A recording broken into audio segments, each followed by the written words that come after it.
Presentamos al doctor Adolfo León Oliveros Tascón en su programa Magazine por la Paz.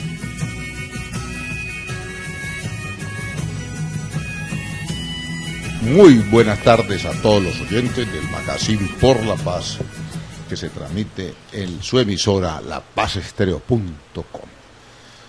Hoy tenemos aquí un amigo invitado, el abogado Carlos Gabriel Ortiz Quiñones. Doctor Ortiz Quiñones, ¿cómo va usted? Muy bien.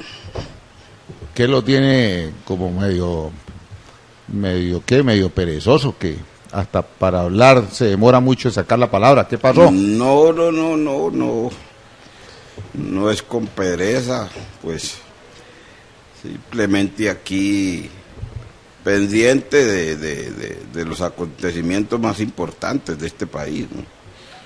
Pero pareciera que usted tuviera mucho pesimismo o pereza, porque no sé si almorzó bien. ¿Almorzó o no almorzó, Carlos? Sí almorcé, ni pereza ni pesimismo, siempre pensando en... Pero coja ese celular y lo guarda, porque es que el problema suyo es que se distrae con ese celular, Carlos Ortiz, hombre. Guárdelo y póngale poco volumen, Es que para que no lo vaya a distraer. Estoy tratando de apagarlo, pero no le he dado con el chiste. Ya pronto lo apagaremos.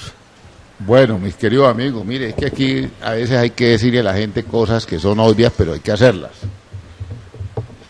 Resulta que ahora que se refrendó el acuerdo en el Congreso de la República, Senado y Cámara, con una aplastante mayoría del 77% de los miembros de ambas cámaras, pero obviamente no hay, pues debe aparecer gente que no esté contenta, pero en últimas lo que importa es la paz, lo que importa es el desarme de la FARC, que entreguen las armas, que no se sigan matando, asesinando colombianos, jóvenes que están vinculados, bien sea a la fuerza pública, o bien sea a la misma FARC, o a la población civil, que es siempre la que lleva el bulto de estos conflictos armados en todo el mundo.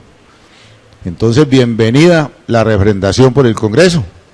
Así sea, como lo dije ahora, pues que no haya dejado satisfecho a más de una persona, pero las reglas de la democracia son las mayorías.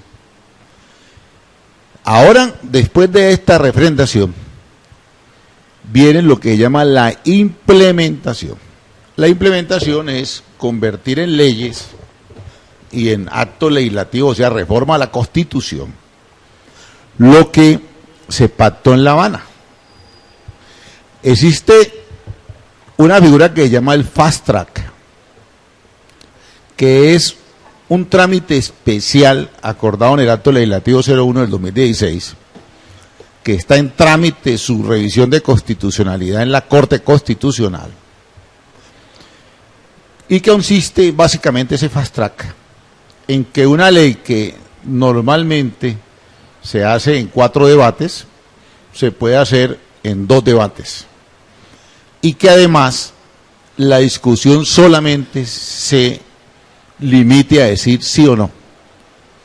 Eso se llama Fast Track y fue aprobado por el Congreso de la República en acto legislativo número 01 del 2016. Y también un acto legislativo que normalmente tiene 8 debates, con el Fast Track va a tener 4 debates. O sea que para implementar esos acuerdos de paz con el sistema de Fast Track, se podría hablar de que en menos de 6 meses tendríamos cumplida esa primera etapa, que es la entrega de armas de la FARC a la ONU, la ley de amnistía, la ley que permite la reincorporación de los exguerrilleros a la vida civil, la ley que permite que algunas personas de la FARC puedan participar políticamente, la ley que convierte en partido político al grupo anteriormente subversivo llamado la FARC, que a partir del día de ayer, que se llama el día D,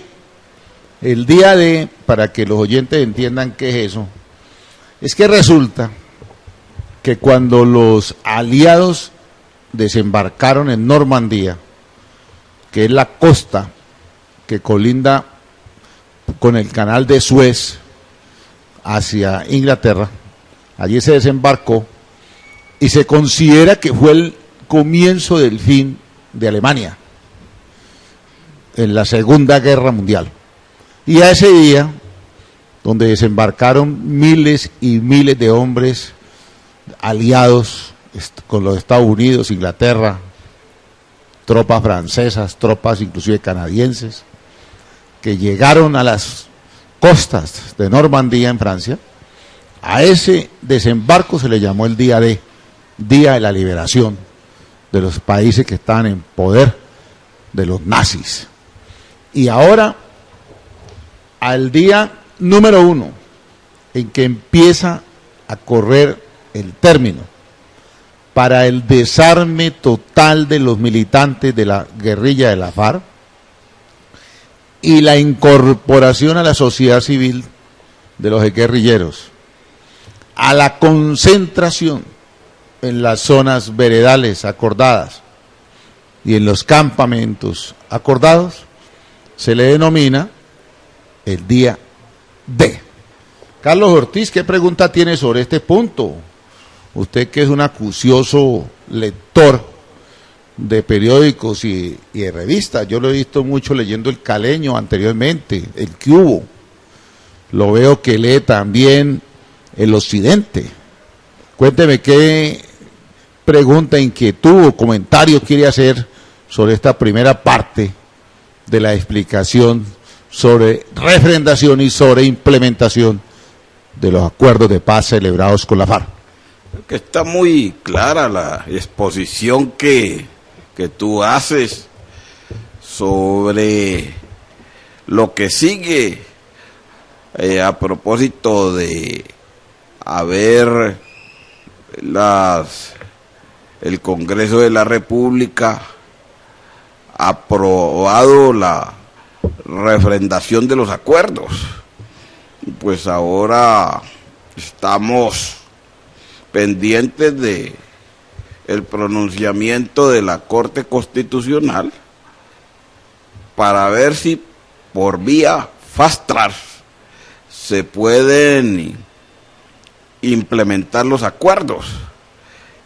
La Corte Constitucional, tengo entendido, me parece que en el día de hoy se pronunciaba al respecto si le da vía libre al fast track para que se puedan implementar los acuerdos de paz entre la guerrilla, entre la insurgencia y el Estado colombiano.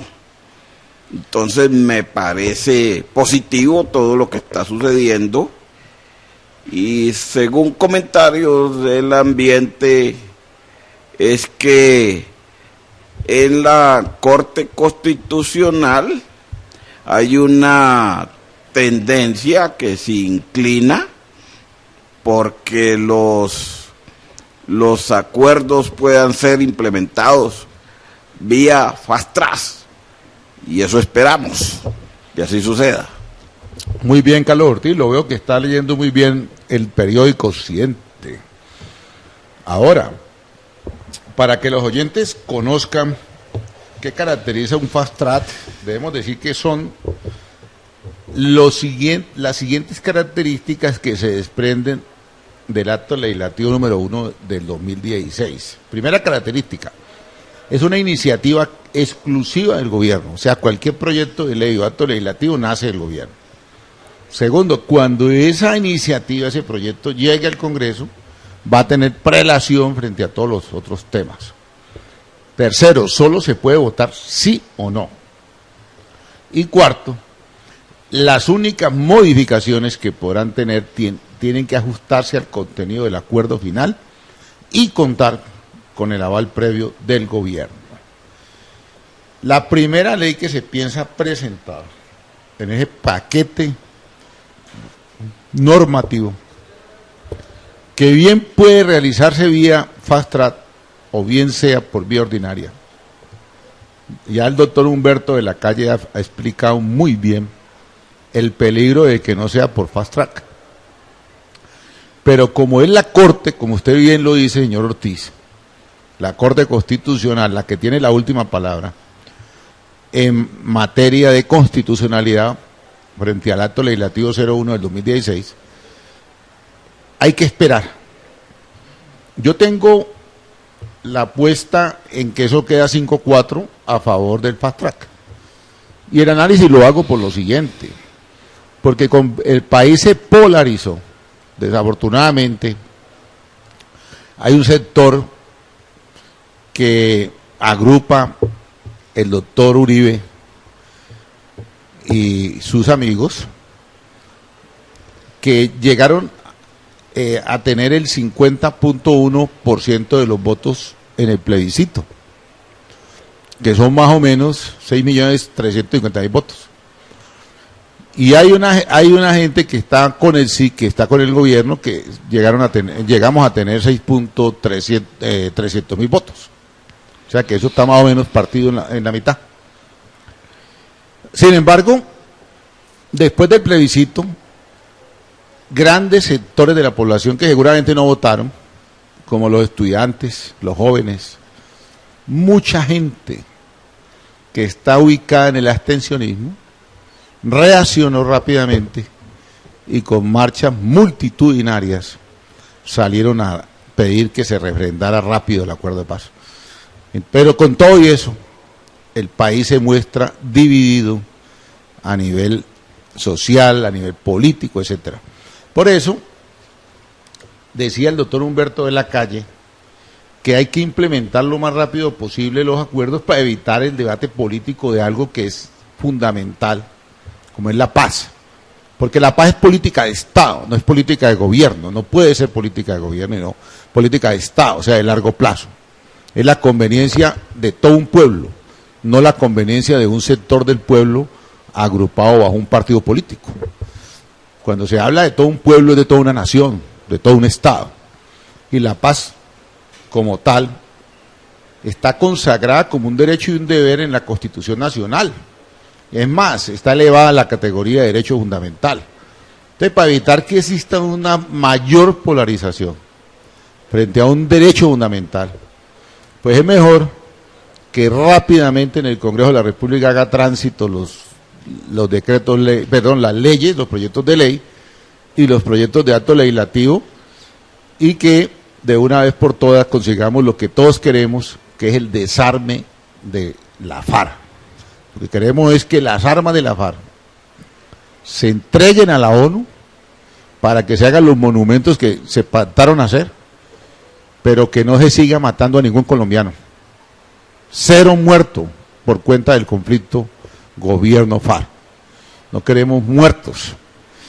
Igual también deseamos ese mismo trámite rápido en el proceso de paz que se adelanta con los helenos, que ha tenido pues el obstáculo del secuestro del exgobernador o el senador hoy en día o representante de la Cámara Torres Odín, en el cual pues no se ha podido avanzar mucho por el tema del clima, por el tema de la presencia militar, de grupos paramilitares, etcétera, y hasta el día de hoy no se sabe absolutamente nada sobre la salud, sobre la vida del señor Torres Odín. Pero Odín Torres o Torres Odín me parece que es el nombre de Odín Sánchez. ¿Odín Sánchez Torres o Odín Torres Sánchez? Odín Sánchez. Odín Sánchez. Gracias, doctor Ortiz, por corregirme. Entonces ya dijimos que la primera ley que se va a expedir en este paquete, que entre otras cosas el gobierno debió haberla presentado al día siguiente de la refrendación, que es la ley de amnistía. La amnistía, para los oyentes de este magazine, es para la gente que todavía no está condenada, que están sindicadas de un delito, que han participado en la comisión de uno o varios delitos. Cuando se hablan de delitos políticos, se habla de rebelión asonada o inclusive con esos delitos. Y esa ley pretende beneficiar a todos los militantes de la guerrilla de la FARC, pero que no son dirigentes, que no son jefes. La ley de amnistía, ¿cómo la ve Carlos Ortiz allí? Lo lógico que con la culminación de un proceso de paz tengan que haber beneficios para miembros del grupo insurgentes que han participado en todo este conflicto. Amnistía, como usted lo señala, y por el otro lado también se habla del indulto. La amnistía que extingue la investigación penal o la acción penal, y la pena, diferente del indulto, que también se ha pensado en conceder indultos para quienes, estos grupos insurgentes que intervinieron en esta guerra, y eso trae como consecuencia que quienes estén condenados o hayan sido condenados se les pueda indultar. Eso hace que se extinga la pena a estas personas para lograr su reintegro a la vida civil, y eso es muy importante, que el Congreso de la República le dé trámite a la ley de amnistía para consolidar el proceso de paz, para solidificarlo y que pues podamos concretar una paz estable y duradera que tanto le pertenece al país. Mire, Carlos Ortiz, ahora que usted habla de indulto, el gobierno está preparando un paquete, según dice Sergio Jaramillo, comisionado de paz, para que 50 guerrilleros de la FARC que están recluidos en las cárceles por delitos que son amnistiables salgan de estas cárceles. Son personas que ya han sido condenadas, están pagando cana o talego, como dice usted. ¿Qué otra palabra usan para el tipo que está encanado, Carlos? Encanastado. O está encanastado. Estas personas... Está pagando canasto. Canasto. Lo van sacando por indulto. Se habla de 50 en la primera tanda. Y el jefe guerrillero Ricardo Telles dijo que el tiempo empezó a correr desde el día 1 de diciembre, el día D. Día también en que recibieron el Premio Nacional de Paz los miembros de las delegaciones del gobierno y de la guerrilla que estuvieron en La Habana discutiendo un proceso de paz durante 6 años. Quiere decir lo anterior, que tanto la sociedad civil como la comunidad internacional están de plácemes con este fin del conflicto manejado desde La Habana, Cuba. Muy interesante, es que el Premio Nacional de Paz lo entregan internamente en Colombia grupos de ONGs que son los que conocen la situación interna de nuestra patria en materia de la guerra, los muertos, las víctimas, los heridos, los lisiados. Entonces nosotros estamos también contentos de que a nivel nacional se haga un reconocimiento a los delegados que estuvieron 6 años, tanto del gobierno como de la guerrilla de la FARC, poniéndole fin a este conflicto. Y mire usted, Carlos Ortiz, que siguiendo los parámetros establecidos en el acuerdo y arrancando a contar el día de a partir de ayer, 1 de diciembre, se tiene establecido que el 29 de mayo del 2017 la guerrilla más vieja del continente habrá terminado de hacer su transición a la vida civil. Esa es la fecha límite, Carlos Ortiz. Y todo esto está amarrado a que la Corte Constitucional le dé luz verde al fast track. Y la forma de hacerlo es precisamente pronunciándose sobre la forma en que podría entrar en vigencia el acto legislativo para la paz, que es el 01 del 2016. De hecho, la discusión de los magistrados está centrada en si se puede considerar una referendación vía Congreso como la referendación popular que exigía esa reforma constitucional para poner a andar el fast track. Si pasa esta prueba de fuego, se habilitaría de inmediato ese mecanismo. Entonces, digo yo lo siguiente, Carlos Ortiz, el constituyente primario es el pueblo, como lo dice la Constitución, artículo 3. Pero el constituyente delegado es el Congreso de la República. Y el Congreso de la República, de acuerdo con la Constitución Nacional, representa al pueblo en temas trascendentales, por ejemplo, en materia tributaria. Fíjense que a partir del 91 nadie le puede poner impuestos al pueblo si no es por medio del Congreso de la República, si no pasa por ahí la ley. ¿Eso qué quiere decir? De que el Congreso es el escenario de representación del pueblo.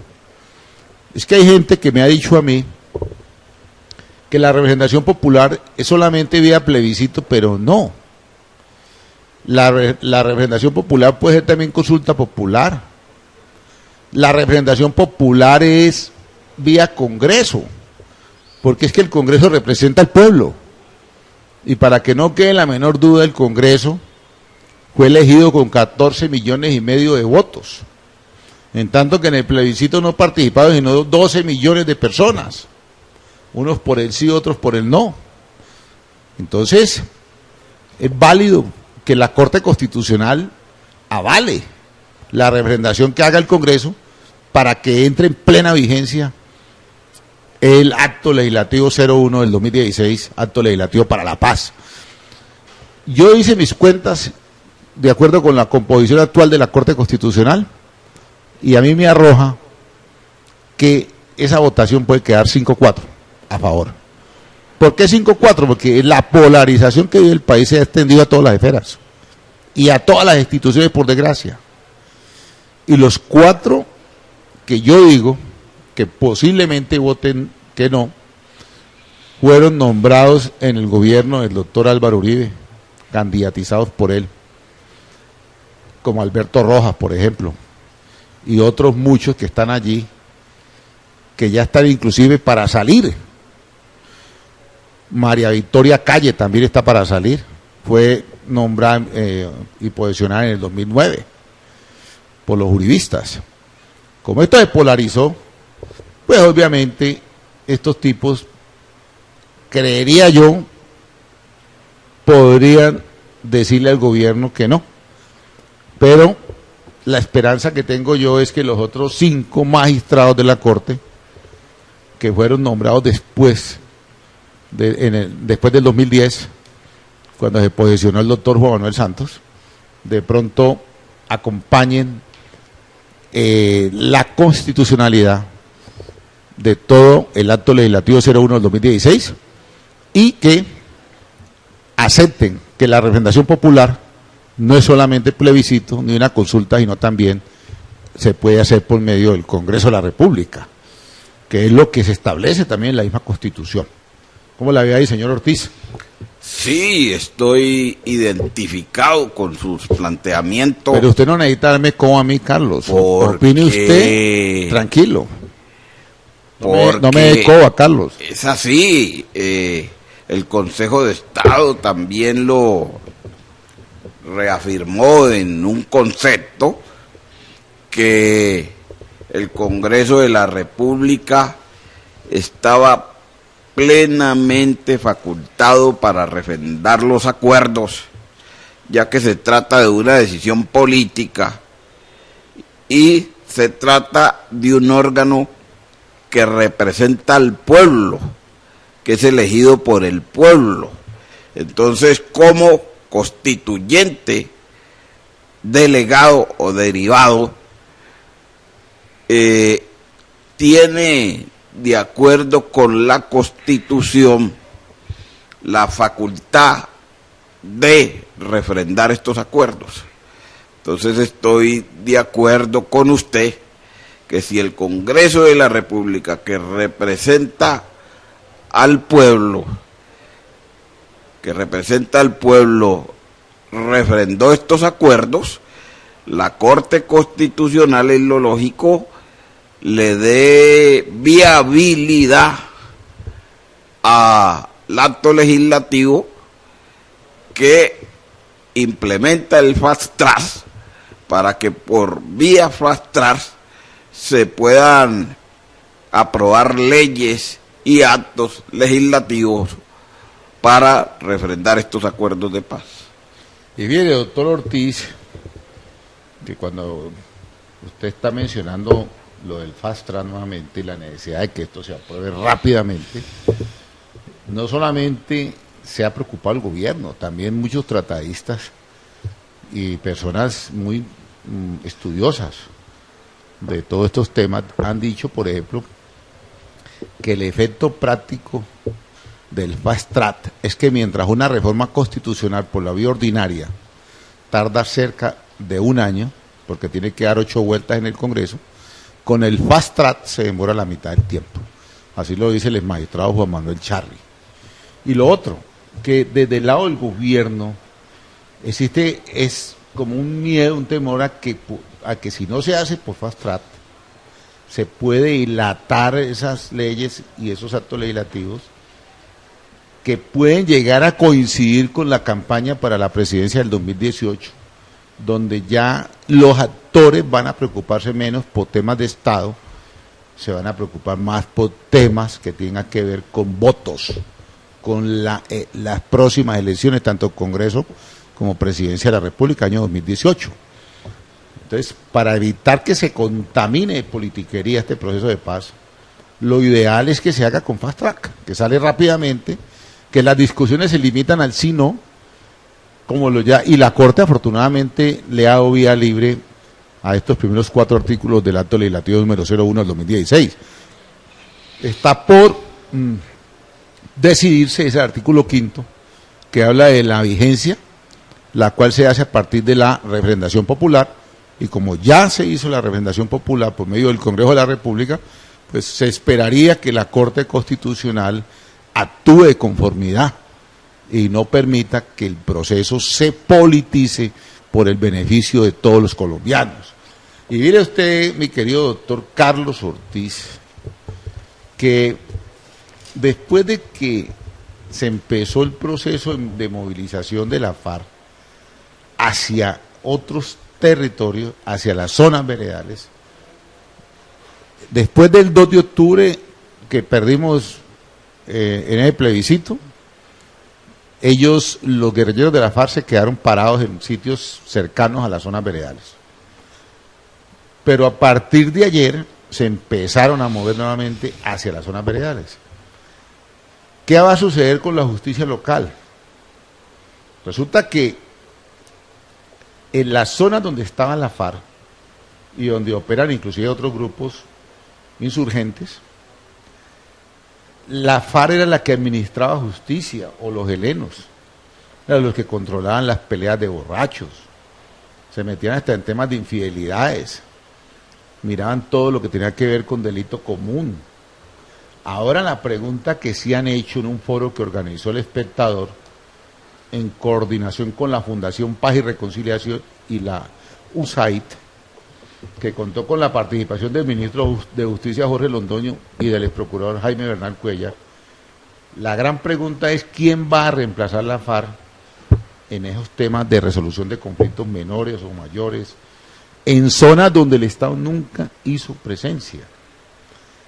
Entonces lo que se está planteando, señor Ortiz, es que se habiliten a los presidentes de la Junta Administradoras Locales y a las juntas de acción comunal para que sean jueces, como decir los jueces de equidad, jueces de paz que hoy en día funcionan.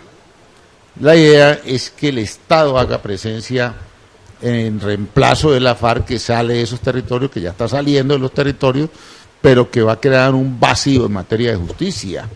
¿Cómo la ve usted, señor Carlos Gabriel Ortiz Quiñones?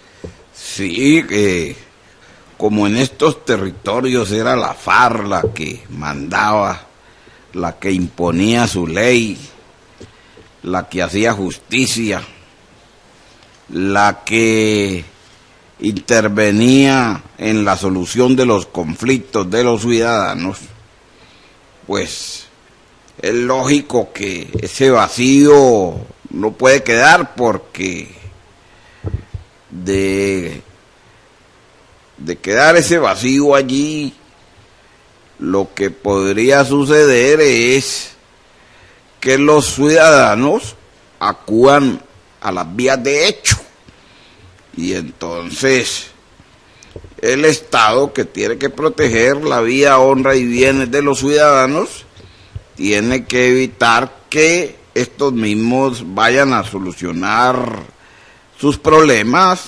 mediante la confrontación.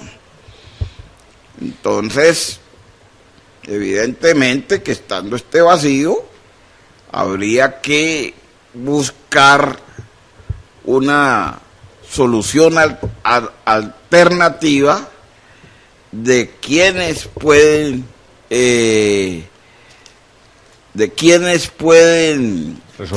resolver este tipo de problemas entre los ciudadanos. Y no es descabellado que personas que tienen toda la autoridad moral y ética y que están investidos de una representación de parte de las comunidades que viven allí, como son las juntas de acción comunal, las juntas administradoras locales, puedan de entrar a suplir este vacío, y que transitoriamente se les autorice por parte de las autoridades del Estado que ellos asuman el control y procedimientos para hacerle frente a este tipo de situación que crea ese vacío dejado por los miembros de la insurgencia, que era el Estado allí y la ley allí en esos territorios. Muy bien, Carlos, usted conoce muy bien esos temas y lo felicito. El exprocurador Jaime Bernal Cuellar coincide con usted en lo siguiente. Dice que, comillas, ¿no? Aquí lo que hay que buscar es una respuesta adecuada de la justicia para los actos de la guerrilla. Y segundo, una respuesta estatal para desactivar las causas que generaron el conflicto. Porque si esas causas, así haya desmovilización, continúan, van a surgir otros grupos inconformes con la omisión de lo que debe prestar el Estado. El gran reto es la no repetición. Cierra comillas, Jaime Bernal Cuellar. ¿Qué quiere decir lo anterior? Que es que el Estado, en todas esas zonas ocupadas por los grupos insurgentes y particularmente por la FARC, que está desmovilizando ahora, el Estado ha estado ausente de todo.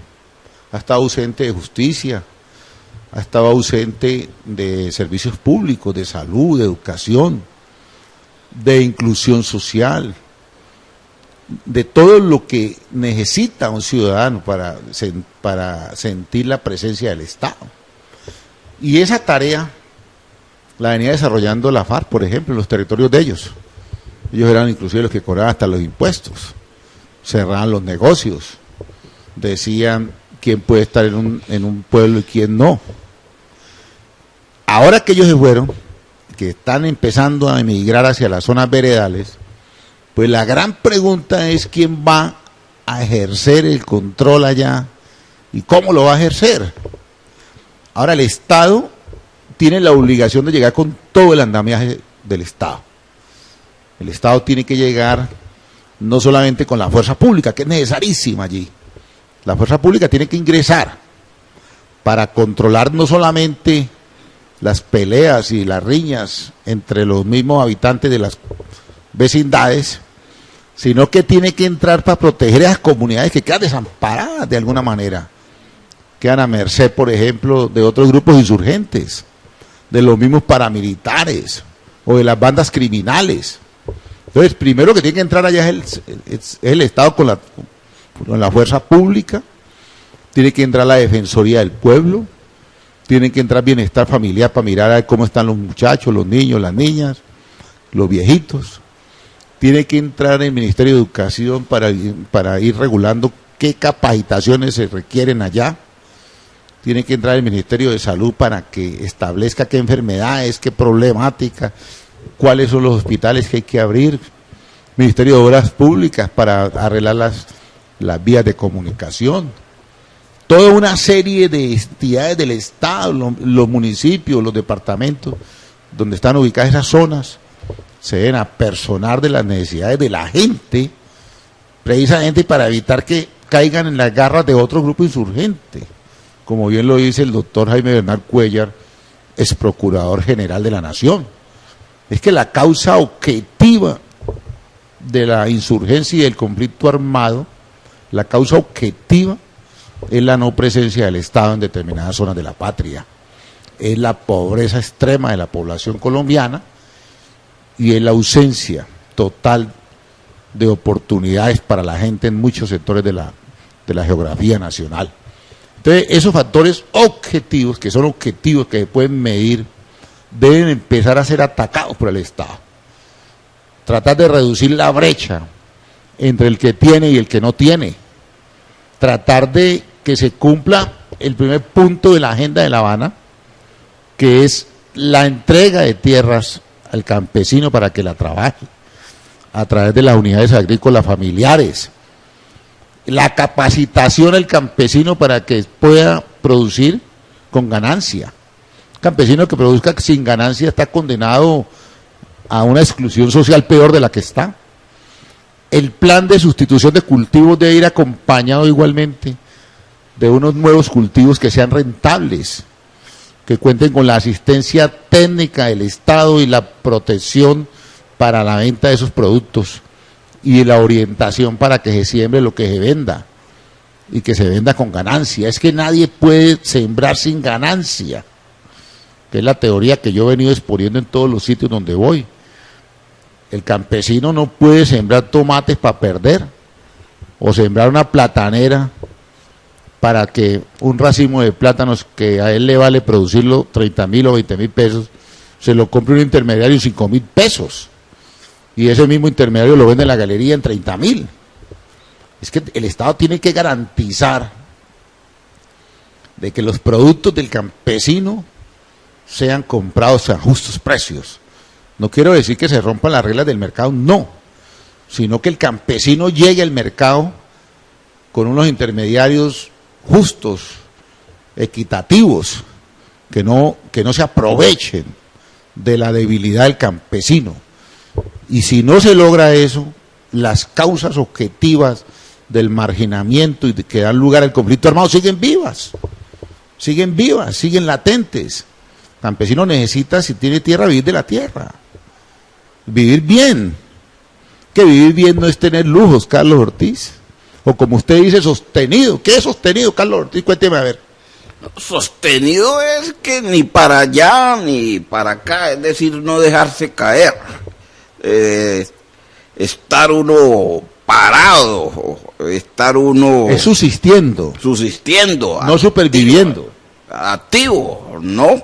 Y sin que, pues a pesar de que le falten algunos bienes materiales, pues tampoco es un obstáculo como para uno mantenerse en las actividades de la vida, mantenerse vivo,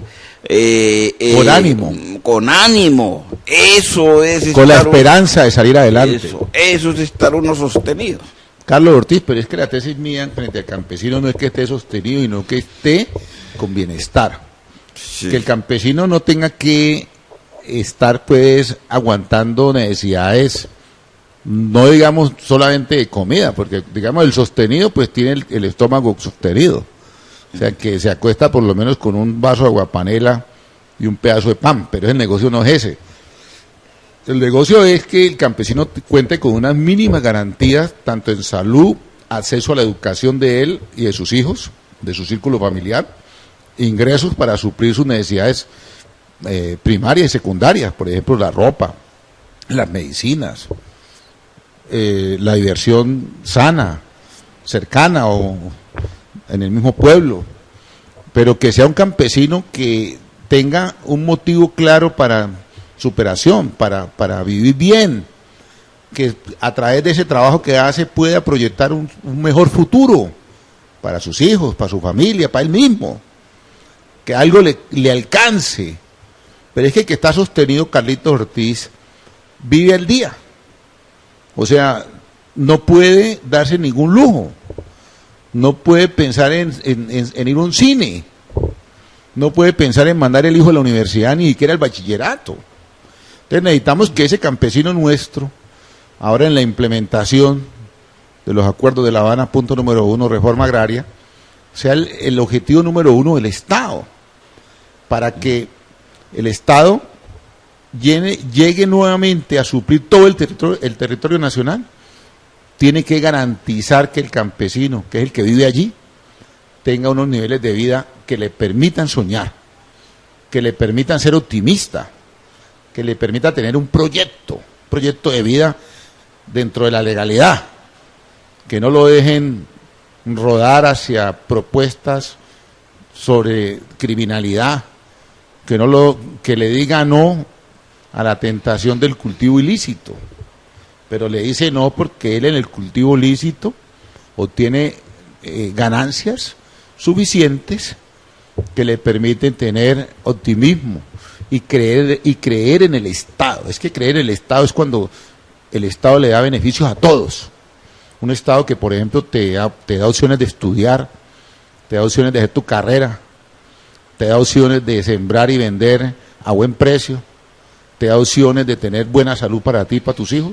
Es un Estado que hace presencia, pero un Estado que no te beneficia en nada, es un Estado que renuncia a la soberanía, porque fácilmente cualquiera llega y jalona a esas personas con cualquier propuesta. La mayoría de esas propuestas son tendientes al delito. Carlos Ortiz, ¿cómo la ve ahí? Sí, exactamente, eso precisamente lo que se quiere que pase con el campesinado, que el campesino pueda trabajar y producir lo suficiente como para autosostenerse, para vivir dignamente y para que le pueda garantizar a sus hijos la educación a la que tienen derecho constitucionalmente, la salud, la recreación. Entonces, pues con este paso importante para consolidar la paz, es muy factible que estos beneficios se den en la práctica, y por eso saludamos con beneplácito el que se implementen una serie de políticas públicas tendientes a proteger a la familia, al campesinado en este caso, y Muy a bien, toda Carlos. la sociedad. Mire, Carlos Ortiz, y perdone que le corte ahí, no sé si estaba, como usted habla como pausadamente, eso se llama en cámara lenta. Entonces uno no sabe si paró o iba a seguir, pero bueno, asumo que paró. Resulta que hay una tragedia que estaba casi que anunciada, que fue el derrumbe en Siloé, aquí en Cali, que igual que está anunciada esa misma tragedia en la salida de Cali por la vía Terrón Colorado, Patio Bonito, arriba del retén y subiendo antes de Palermo, donde la gente ha colocado unos plásticos para que el agua supuestamente no se le llegue a la tierra. Pero es terrible que con ese vendaval de ayer, que se puede volver a repetir de aquí a mañana, hombre, no exista política del Estado, tanto a nivel local como departamental y nacional, tendiente a prevenir esas tragedias anunciadas. ¿Cómo es posible que lo de Siloé, que usted lo conoce mejor que nadie, se haya originado por una falla en el servicio? La gente clamaba que el municipio les ayudara con un muro de contención y nunca se lo hicieron, según lo que usted me ha dicho en horas de la tarde. De manera que yo sí me solidarizo con las víctimas de Siloé. También le pido al Estado colombiano, al municipio de Cali, que tome medidas urgentes, bien sea de reubicación o de construcción de muros o lo que los ingenieros digan, pero hay que evitar que mueran más inocentes por la improvisación y por la falta de acción del Estado, porque es negligencia del Estado.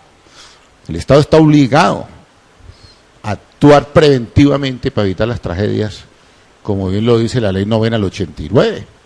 Está obligado a hacer reubicación de personas que están en zonas de alto riesgo. Si no lo hace, pues obviamente el Estado se va a llenar de demandas. Y es que la gente cuando el Estado demanda, dicen que es que la gente demanda por demandar. No, porque es que el problema es que el Estado no actúa, no cumple sus deberes, no cumple sus funciones. ¿Cómo la ve ahí, señor Ortiz? Sí, estoy de acuerdo con usted porque conozco el problema. De antemano me solidarizo con mis vecinos del barrio Siloé, puesto que conozco la zona, conozco el sitio donde se produjo el acontecimiento. He estado allí en distintas oportunidades. Me recuerdo que hace alrededor de 6 meses o 7 meses atrás hablé con la señora Gladys, una de las afectadas por ese derrumbe, puesto que la casa de la familia Rojas, a la que distingo hace muchos años, 40, 50 años atrás, se vino encima. Y la señora Gladys me abordó y me dijo que en repetidas oportunidades habían enviado derechos de petición a la administración municipal para que les hiciera un muro de contención, puesto que en cualquier momento y con un aguacero como el que cayó en el día de ayer, ese muro de contención construido, frágil por cierto, que estaba frágil, podía ceder y podía colapsar, y me pidió que por qué no le ayudaba para que le construyeran ese muro de contención, o que le colaborara en seguir insistiendo ante la administración municipal a través de memoriales de derechos de petición, o que la acompañara donde tuviésemos que ir para que le pusieran cuidado a un problema serio e inminente que en cualquier momento podía producir o provocar una catástrofe. Y efectivamente, pues como yo no podía ayudarle porque no tengo acercamiento con la administración municipal, ni tengo relación con personas importantes como los secretarios o qué sé yo, o mandos medios de la administración municipal, no pude colaborarle en ese sentido.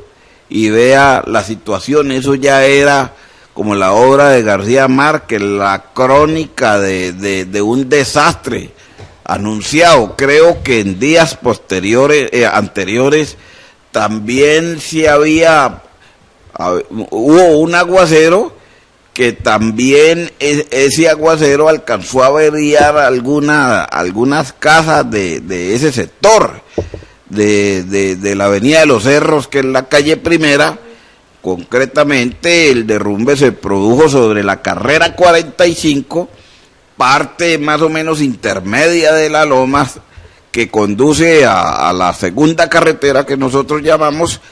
Y les digo con tristeza que cuando yo pasé varias veces por ese sitio, porque arrimaba la casa de la familia Rojas, exactamente yo veía unas paredes allí prácticamente sobre el aire, sin ninguna protección o un muro de contención para evitar un desastre como que el que ocurrió.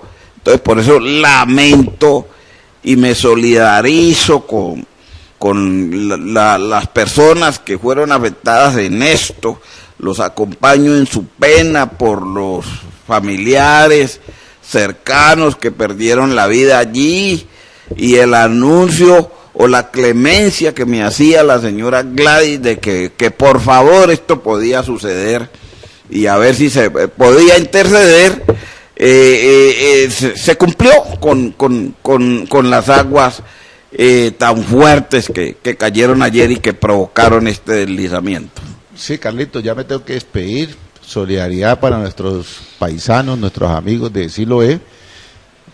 Lapazestereo.com se solidariza con todos los familiares de los damnificados de Siloé. Estaremos visitándolos prontamente. Con todo respeto y con todo cariño para todos los oyentes de Magazine Estéreo, nos vemos la próxima semana. Que Dios los bendiga y que Dios me bendiga. Despida de Carlos Ortiz. Dios bendiga a los oyentes de Magazine Lapazestereo.com.